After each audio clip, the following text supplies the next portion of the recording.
Good morning. Thanks for getting your day started with us here on the Q and 98 Gold, portions of which are brought to us by Virks Fine Jewelry, experts in jewelry repair, design, and manufacturing, in-house goldsmithing, quality, service, and efficient turnaround times. Experience the excellence at the corner of 18th and Main in Lafayette.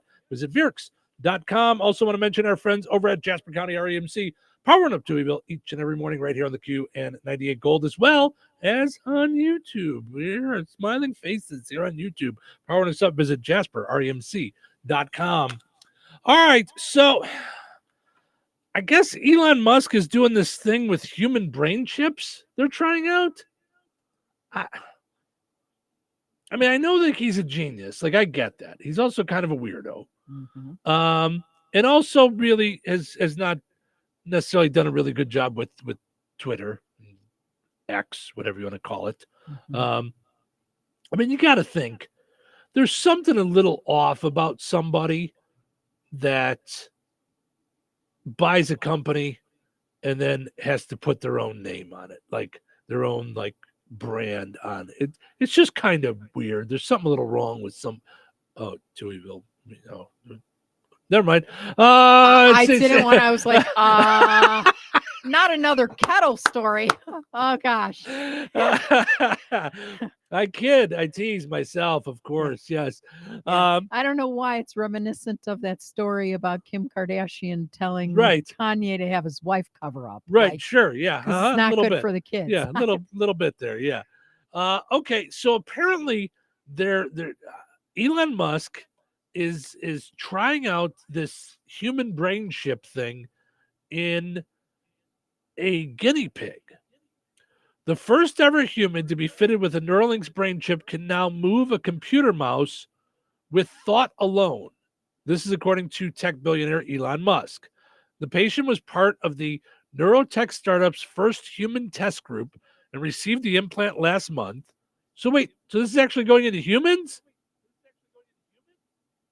Wait, I thought we were on guinea pigs. That's what I thought. And here's the deal. How do you know the guinea pig is moving a mouse if it's a guinea pig? Like, you can't really ask it. Okay, time out. Okay. I screwed us all up. So you know how they say, like... Not again. Right. I should probably read ahead a little bit. And to eat breakfast in the morning. No, I can't do that. I got coffee. I got plenty of coffee for everybody in my fancy Deweyville cup. Mm-hmm. Love it. So,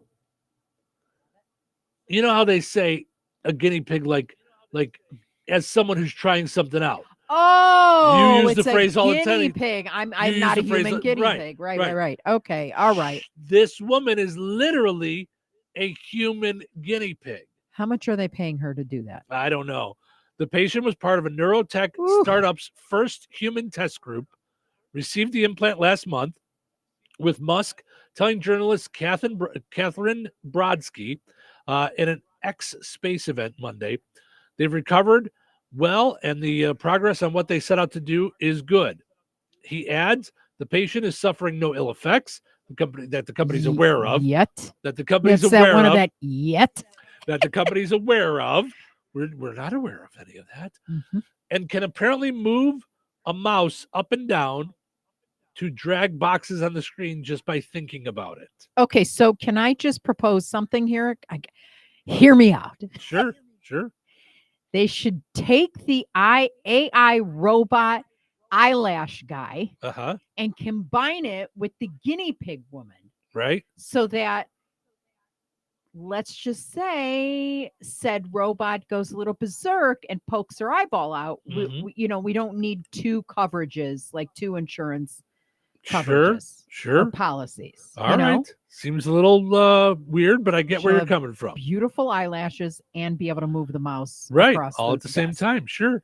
The device consists of an electrode with more than 1,000 flexible conductors that can be etched into people's cerebral cortexes via a surgical robot. There you go. Okay. The electrodes are programmed to register thoughts related to motion in truly groundbreaking technology. And so far, it looks like it's doing the job. Neuralink's first human trial involved a person who lost the use of his limbs after the FDA cleared the way for his trial back in May of 2023. So now I get why they're doing this at least. Okay. Now I understand. So they can't use their arms, so this can help them to move a mouse around and be on a computer. Who was the physicist guy who was able to Stephen Hawking? Hawking. Okay. Was able to talk that way. Right. Yeah. Mm-hmm. Wow. Yep. Okay. So that Sure. changes the whole course of. Yeah. I'll take my eyelash idea back. Sure. It's revoked. Okay, there you go. All right.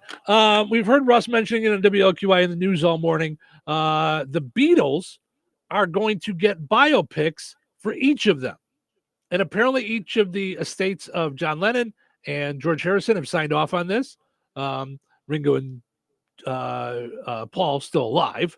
Mm-hmm. So what they're going to do is there will be 4 films, I assume going through a lot of the same stuff. Like I'm gonna like take The Affair. Yes, like the TV show The Affair. So what I'm going to assume is, and I should probably read this and then I'll find out. But here's my take. It's fine. The facts are right in front of you. Okay, fine. I'll just go. No, right. Fine. I'll read. Okay. There will be 4 films, one each from the perspective of Paul McCartney, John Lennon, George Harrison, and Ringo Starr. Okay. They will hit theaters in 2027, but a specific schedule hasn't been announced. Whether or not they'll put them all out at once, they'll do them like a couple weeks at a time, couple months at a time. This is the first time that Paul, Ringo, and the families of John and George have granted full life story and music rights to anything to do this. Wow. Sam Mendes, who's making the movies, says, "I'm honored to be telling the stories of the greatest rock band of all time and excited to challenge the notion of what constitutes a trip to the movies." Ringo also shared his support. He says, quote, "Have you heard the news? Oh boy, we all support the Sam Mendes movie project. Yes, indeed. Peace and love." Okay. So it doesn't say what they're doing. Here's what I'm thinking it's going to be. He films essentially all at once. Mm-hmm. So the people who play, like, let's say Paul McCartney in the Paul McCartney movie, mm-hmm. whoever plays Ringo in that movie is also going to play Ringo in the Ringo movie. Whoever plays John Lennon is going to play John Lennon in all 4 movies. Whoever plays George Harrison is going to play George Harrison in all 4 movies. Yoko Ono. All the people I'm thinking are going to be the same. So he's filming, mm-hmm. and there's going to be times when it was pre-Beatles and post-Beatles, where these guys are on their own, and that their movie takes them on the rest of their biopic. Sure. But during the Beatle time, I'm thinking it'll be the same scenes from the different perspectives, like The Affair. Yeah. So The Affair on Showtime? HBO? I think it's HBO. Okay, HBO. One of the premium channels. Yeah. It was a TV show called The Affair. And what I loved about it was the first half of the episode was his perspective. The second half of the episode was her perspective. And it was all the same scenes, or a majority of the same scenes, flipped. Right. And it was amazing how good they were at getting the idea of 2 people being in the same situation. It was so good. Yeah. And experiencing it differently. Like, I always loved the clothing, because from his perspective, the one he had an affair with was always hot and sexy. Like, so that when it was told from his story, she was the vixen, kind of like putting herself out there, throwing herself in his face. When it came from her perspective, it was more like how he manipulated her into becoming the other woman, and what he would tell her and all this stuff. So I absolutely loved it, because it came from the perspective of the, side woman, Mm-hmm. the married guy, and then his wife. Right. And her perspective was that the marriage was perfect until they were in the diner, and boom, all of a sudden this thing just happened. Yeah. So I loved it. I love that Well, kind of and I'm telling the story, because it's truth. from different perspectives. And that's why I loved that show, or that's what I loved about the show. It started to go off the deep end. I don't even know if I watched the last season, but I would love if that's what this Beatles biopic does, is they're all in a room being creative, and we get to feel what Ringo felt like in there. Was he feeling a part of it? Did he not care what song? Was he fine with the idea that, John and Paul might take over a lot of the writing? Like, was he upset by it?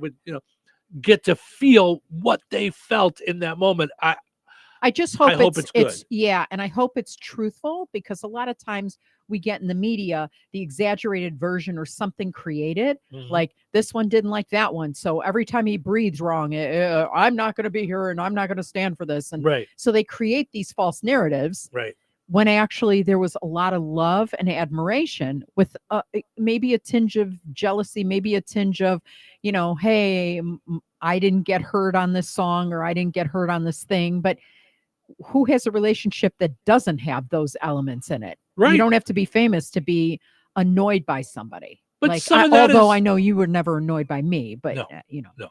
But that's some of what the truth is. Like I've been saying for 3 years now, I'm going to start doing my podcast, Stories from the Stage and the studio, because I always said I wanted to write a book on my whole journey. And then once I bought the radio stations, I was like, okay, now's the perfect chance. My journey from, I had to run the board here for foreign language shows, not knowing what any of them were saying, all the way to now I have bought 3 radio stations. So I want to tell that journey. And there's a lot of ups and downs in there, and truths and things that, that I want to get into. And I would love to see a movie like that really shares all those things.